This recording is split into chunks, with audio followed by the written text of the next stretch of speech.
Salam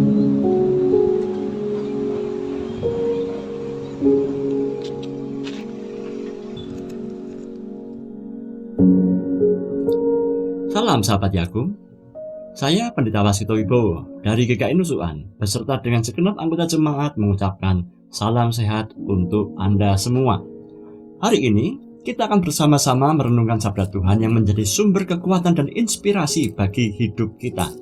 Maka dari itu, mari kita persiapkan hidup kita dengan berdoa. Bapa kami yang di surga, pada saat ini kami akan menggumuli kehidupan kami di bawah terang sabda-Mu. Bimbing kami ya Tuhan, supaya realita yang kami jumpai sehari-hari mendapatkan makna yang lebih dalam. Dan untuk itu ya Tuhan, berkaryalah dalam diri kami.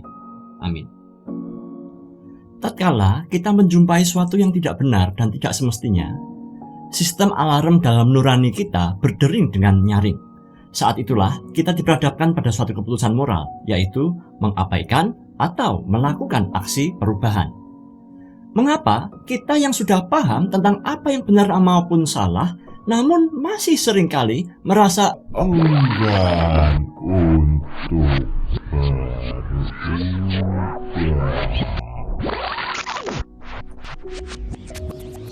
Mengapa ada orang yang memiliki inisiatif dan giat melakukan perubahan, sedangkan yang lain kalau nggak disuruh-suruh, nggak pakai diawasi, nggak pakai dibentak,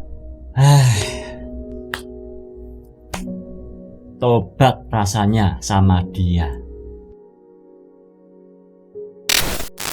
Seorang filsuf Jerman bernama Friedrich Nietzsche berpendapat bahwa orang yang tidak memiliki inisiatif adalah orang yang kasihan, karena mereka memiliki mentalitas budak. Orang dengan moralitas budak membangun sistem mental yang bekerja hanya kalau ditindas, dipaksa di bawah ancaman hukuman. Mereka yang bermoralitas budak hanya memikirkan imbalan yang akan diterima, bahkan sebelum ia bekerja. Dalam benaknya hanya ada perhitungan untung atau rugi, sebab dan akibat. Oleh karena itu, mereka terbiasa tidak berani menanggung resiko dari sebuah inisiatif. Lebih baik tanpa inisiatif daripada salah dan kena marah. Maka orang dengan tipe ini selalu berusaha untuk menghindari tanggung jawab dengan menjawab tidak tahu. Asisten rumah tangga di rumah mama mertua saya seringkali ketika ditanya, jawabannya selalu sama. Kirangan nggih yuk, kula mboten ngertos. Alias tidak tahu. Moralitas budak senantiasa membangun benteng di balik rasa takutnya. Jika tipe ini memegang kuasa, maka mereka biasanya juga berperilaku menakut-nakuti orang lain sebagai senjatanya. Hayo, kalau kamu nggak nurut mama, mama marah. Hayo, kalau kamu nggak nurut papa, papa tidak belikan kamu sepeda, dan lain sebagainya. Orang dengan mentalitas dan moralitas budak mudah melampiaskan kesalahan kepada orang lain, sebab itu adalah sistem default otaknya.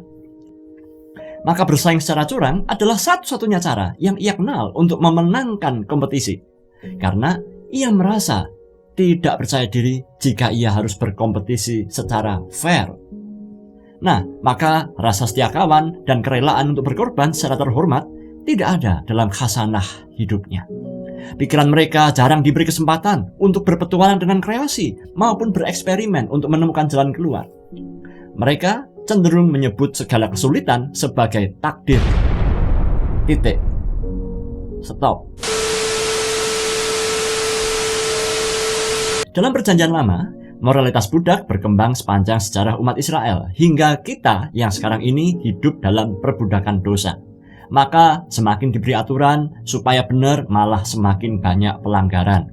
Makin dilurusin, malah semakin bengkok. Namun syukur kepada Tuhan bahwa Ibrani pasal 10 ayat 19-25 berkata kepada kita demikian.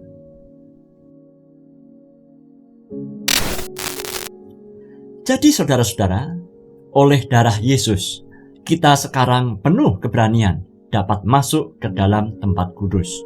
karena Ia telah membuka jalan yang baru dan yang hidup bagi kita melalui tabir, yaitu dirinya sendiri. Dan kita mempunyai imam besar sebagai kepala rumah Allah. Karena itu marilah kita menghadap Allah dengan hati yang tulus ikhlas dan keyakinan iman yang teguh. Oleh karena hati kita telah dibersihkan dari hati nurani yang jahat dan tubuh kita telah dibasuh dengan air yang murni. Orang dengan moralitas yang merdeka akan membangun sistem mental sebagai seorang pemilik yang bertanggung jawab atas segala sesuatu yang Tuhan percayakan kepadanya. Maka ia adalah tuan atas pilihan hidupnya, karena Bapa Surgawi sendiri yang telah menganugerahkan. My life is my choice by His grace. Segala peristiwa dihayatinya sebagai hasil dari pilihan yang dibuatnya, bukan pilihan yang dibuat oleh orang lain untuknya.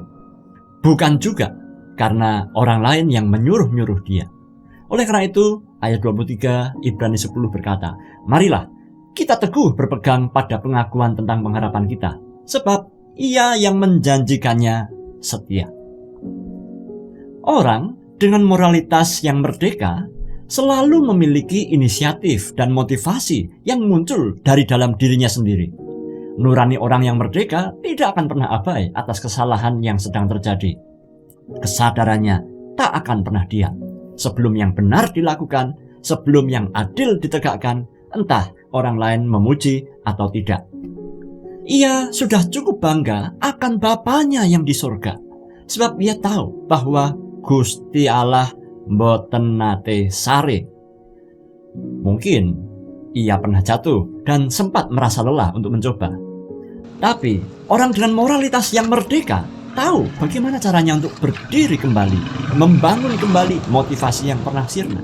Oleh karena itu ayat 24 berkata, marilah kita saling memperhatikan supaya kita saling mendorong dalam kasih dan perbuatan baik. Orang dengan moralitas yang merdeka selalu bekerja dengan cinta. My job is my passion. Maka ia tidak kunjung berhenti untuk berusaha sekalipun sekarang belum nampak hasilnya. Semua yang ada dalam pekerjaan ini adalah aset milik saya yang Tuhan percayakan kepada saya, dan itu semua berharga. Maka saya akan pelihara dan gunakan seoptimal mungkin. Dalam mentalitas ini, cara hidup yang boros bukanlah sebuah pilihan. Maka biasanya orang yang berpikiran positif cenderung mengembangkan sayapnya untuk terbang lebih jauh. Orang yang sukses suka untuk mencari sesama rekanan yang sukses, agar ia memiliki pilihan hidup yang lebih banyak, belajar lebih banyak, memberi sumbangsih lebih banyak. Karena itu ayat yang ke-25 berkata, janganlah kita menjauhkan diri dari pertemuan-pertemuan ibadah kita seperti yang dibiasakan oleh beberapa orang, tetapi marilah kita saling menasihati dan semakin giat melakukannya menjelang hari Tuhan yang mendekat. Orang dengan moralitas yang merdeka tidak pernah merasa khawatir akan adanya persaingan. Ia justru semakin bersemangat di dalam kompetisi yang sehat. Sebab sejatinya kompetisi adalah sebuah sistem evaluasi untuk memacu diri, termasuk berkompetisi dengan rekor pribadinya. Saat engkau mencapai keberhasilan atas kompetisi yang sulit, kebahagiaan yang Anda nikmati akan menghapus semua tangis kesulitan yang pernah engkau alami. Jika hari ini dalam pekerjaan Anda sekarang, Anda memiliki senior atau supervisor di atas level Anda, atau coworker yang levelnya setara dengan Anda, cobalah untuk berani berinisiatif. Berikanlah saran tanpa berkesan menggurui, sebab ada kalanya mereka juga membutuhkan inisiatif input dari Anda. Saat mereka bingung mau mulai dari mana, maka janganlah takut untuk mencoba menelurkan buah ide Anda menjadi realita. Jika ide Anda secara value sudah benar, hanya saja penerapannya memang sedang gagal, mintalah kembali kesempatan untuk mencoba dengan cara yang berbeda. Sebaliknya, jika Anda dalam pekerjaan Anda sekarang adalah seorang senior atau supervisor bagi rekanan yang levelnya di bawah Anda, firman Tuhan hari ini mengajak pada kita untuk memberikan ruang kerja yang penuh kreasi bagi mereka. Sempatkanlah waktu barang sejenak untuk mendengarkan keluh kesah mereka tentang tugas yang sedang mereka lakukan. Siapa tahu inovasi akan muncul dari sana, dan Anda tidak perlu merasa diserang atau digurui pada saat mereka melontarkan gagasan, bahkan komplain atas keputusan-keputusan Anda. Coba dengarkan dan renungkan saja. Kini kita kembali pada pertanyaan di awal renungan ini. Siapakah diri Anda? Orang dengan mentalitas budak atau orang yang merdeka?